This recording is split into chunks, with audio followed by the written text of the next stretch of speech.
with my good friend, Daniel Pope, Hey. the owner and operator of StepIn. It is a new, how would you explain kind of what your company is? Well, StepIn is an innovative technology company, and what we do is we go into a property for sale, take 360-degree photography, take it back to the lab, apply a little magic, and Sure. give it to the customer as a fully immersive virtual tour. So who would kind of be your client? Who would be your typical person you would reach out to for business? So what we do is we try to sell to real estate agents, not so much as the companies themselves, but the agents.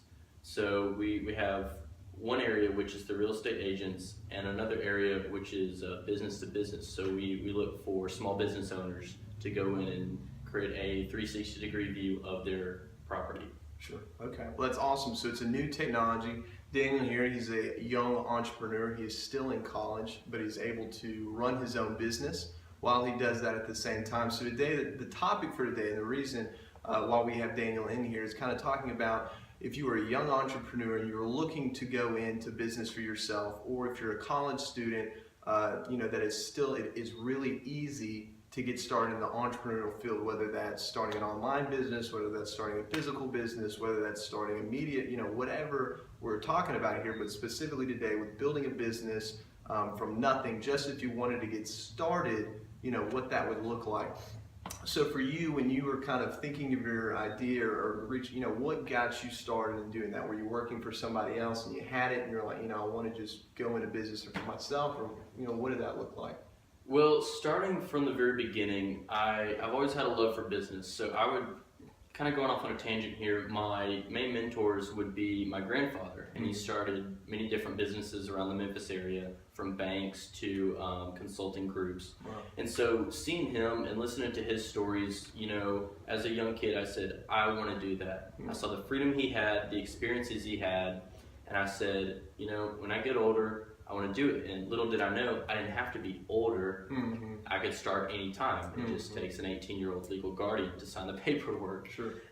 So I've always been interested in technology. I love the way that it can connect us around the world. It's a global collector. It's your passion. It is my passion, yes. So technology is my passion, and there's two things that I think coming up in the next decade are going to be the big things. So one is automation, and two is virtual reality. And so I decided to go with virtual reality because it's coming. It's big. Yeah, and that's one of the things too. You see, like Facebook, they're all. I was watching something the other day on YouTube. I can't remember, what channel it was, but they were kind of making fun of it. It's like, having people in the room with virtual reality headsets on for 10 hours a day, might not be, down the line, but something for whether that's e-commerce, whether that's, just general business, or kind of an immersion experience, people still want a piece of that. And I think being able to go do that from virtual reality, being able to view homes and things like that, especially for higher, margin properties and things like that, is a way to kind of differentiate yourself, especially if you're reaching out to real estate agents and things like that. That can be a big key. So you're saying, and another thing that he was saying was his passion. He's passionate about it. This was something, it wasn't just like, oh, I want to start a business, let's start selling, filing cabinets or anything like that. He saw a need. He saw something that could be fixed, and he was passionate about that area, and he went after that. So let's kind of go off of passion. So being passionate about something, being, what can you say to entrepreneurs if they're trying to follow, their passion into starting a business? What, do you have any advice? Definitely. For a passionate entrepreneur. So I'm a firm believer in following your passion, and what that means is you don't have to have a passion about some business idea. You can be passionate about just walking outside. You can be passionate about your religion, your personality, and your relationships. So for me, my passion is technology, and my passion is also helping people. I would say that I'm a collectivism. I believe in collectivism. What that means is I believe in the greater good.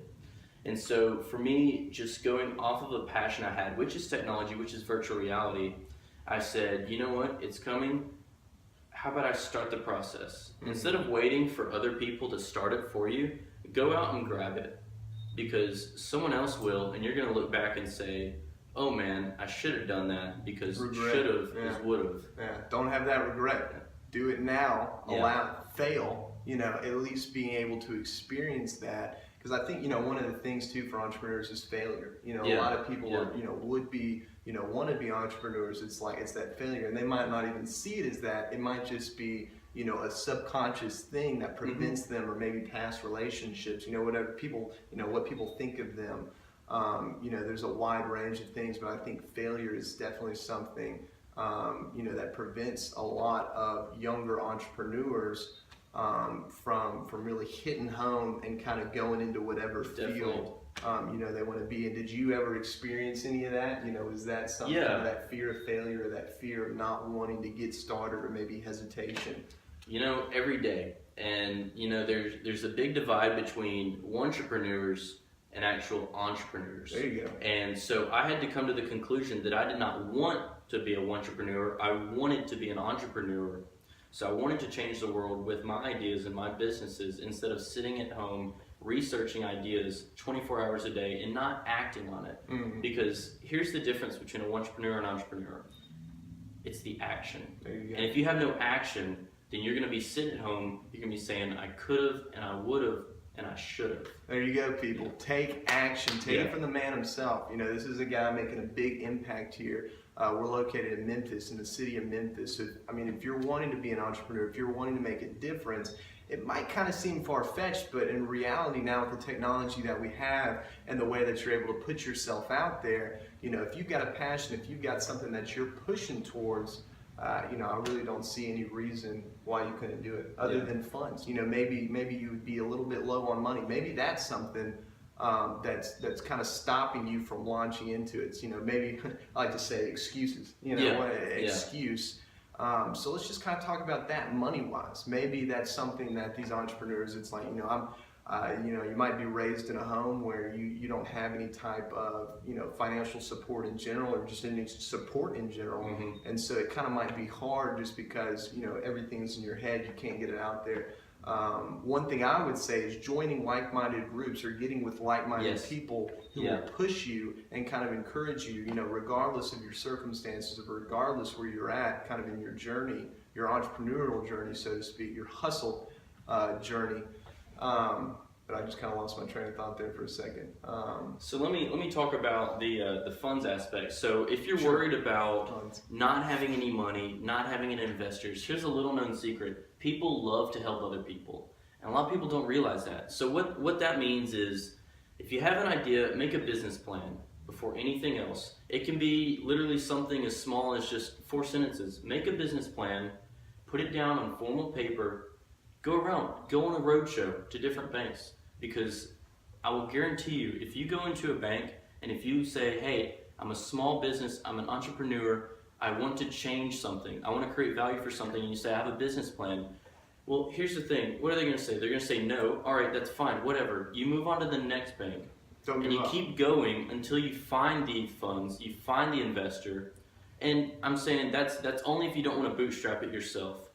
So once you have the funds necessary, well, the world is yours at that point. This is true. This is very, very true.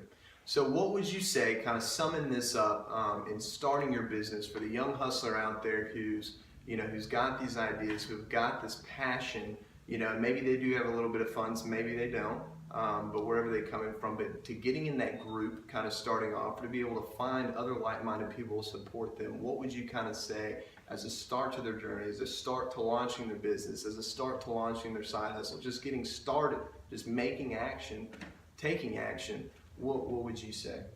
Well, the tips I would give young entrepreneurs would be stay grounded.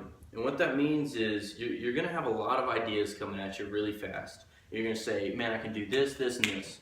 Well, here's the thing. Focus on one. And Preston, I know in the Young Hustler Media Instagram post the other day, you said you need to focus on an idea for 6 weeks. Let it marinate, let it grow, and in turn, see the results. So stay grounded with that. And number 2, make time for yourself. I hear stories all the time of people working 20 hours a day on their idea, grinding out. That's great and all, but listen. I take time for myself, and I take time to grow myself as a person other than the business, and it builds me up even greater than grinding out. all day. And what that means is go to the gym, eat right, drink enough water. And I know these are simple, basic things you learn in elementary school, but they teach you those for a reason. It's true. Drink water, eat enough, go to the gym, and your business will grow. Yeah, it all works hand in hand. And when you're taking care of yourself, you know, if you're constantly in a battle with, you know, whether it is depression, anxiety, you know, substance abuse, whatever it is, but taking care of yourself first, figuring out where you're at, and then being able to tackle your entrepreneurship, your hustle goals at the same time. It's all possible, people. You just got to take action. And you know, be the young hustler you know you're meant to be. Yeah. Let me end with a quote here. Sure. So, be the change you want to see in the world. Hey, who said, was that Mandela? I think it was Gandhi. Gandhi. There you go. Matter of fact, I've got a tattoo on my arm from Gandhi. You're Great. a product of your thoughts. What do you think you become? Great. Not that has anything Preston, to do.